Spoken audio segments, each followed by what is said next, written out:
everyone. My name is Darshi.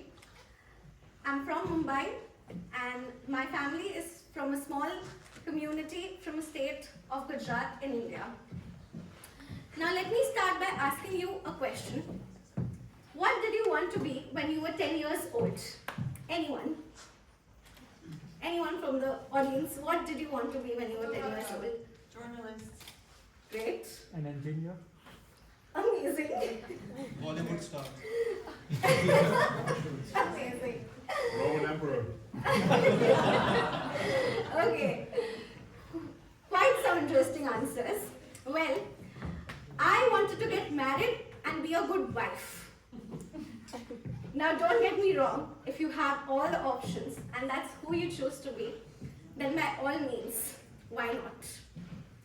But from a young age, I was conditioned that the only purpose in a woman's life is to get married, be a good wife, have children, and be a good mother. It was so deeply ingrained in me that in childhood, my siblings, cousins, and I used to play this game called Ghar Ghar, which literally translates to Home Sweet Home, where each of us used to play the role of a mother, wife, sister, husband, etc. And the girls would always fight to be the wife. When patriarchy runs that deep, being a wife is not much of a choice. So yes, it was all set in motion. I was going to get my Prince Charming, get married, be a wife, and have children. I was 11 years old when I made my first cup of tea for my parents. And they praised me, saying, "You are going to make your husband very happy." I was 13 years old when I received proposal for an arranged marriage because apparently I looked good and I was well mannered. I was 15 years old when I witnessed my elder sister, who was 5 years elder than me, getting engaged in an arranged marriage setting just after completing her education.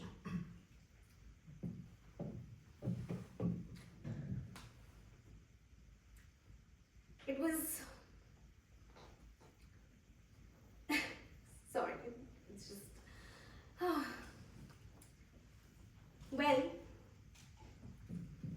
I'm 25 now, and I'm standing in front of you, pursuing my master's in London. The community that I was born into had a very different life plan chalked out for me, but that clearly didn't work. So what changed? A tiny little voice in a 16-year-old girl's head who told her that yes, I want to be a mother. Yes, I want to be a wife. But you know what I want more than that? The choice of creating my own identity.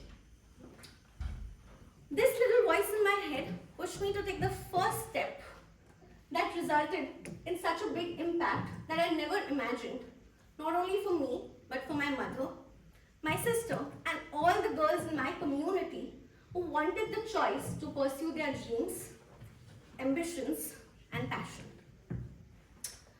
At the age of 18, I took the first step towards becoming financially independent and started offering private tuitions to earn money. My father wasn't very happy about it, and I was even prevented to open my own bank account. He eventually came around after some cajoling. And my mother, who was on the sidelines for so long, recognized my journey. Not only did she support me, but she became a part of it. My sister gathered courage and took the first step towards building her own identity and setting up her own business venture, for which my mother went above and beyond to be the backbone. My sister now has her own business venture that provides painting workshops and has over 35,000 followers on Instagram from across the globe. And my mother is now gradually interacting with mothers and daughters from my community, urging them to stand up for themselves, proudly sharing the example of her own two daughters. As Maya Angelou said, develop enough courage to stand up for yourself and then stand up for somebody else. Now the journey doesn't stop here. My mother, who has only ever dedicated her life to her own children and family, at the age of 52 went on her first solo trip last year. And it all started with a tiny little voice in my head. So yes, believe in yourself. Listen to that tiny little voice in your head. Take the first step towards a difficult journey, because small actions will have big impact. Thank you.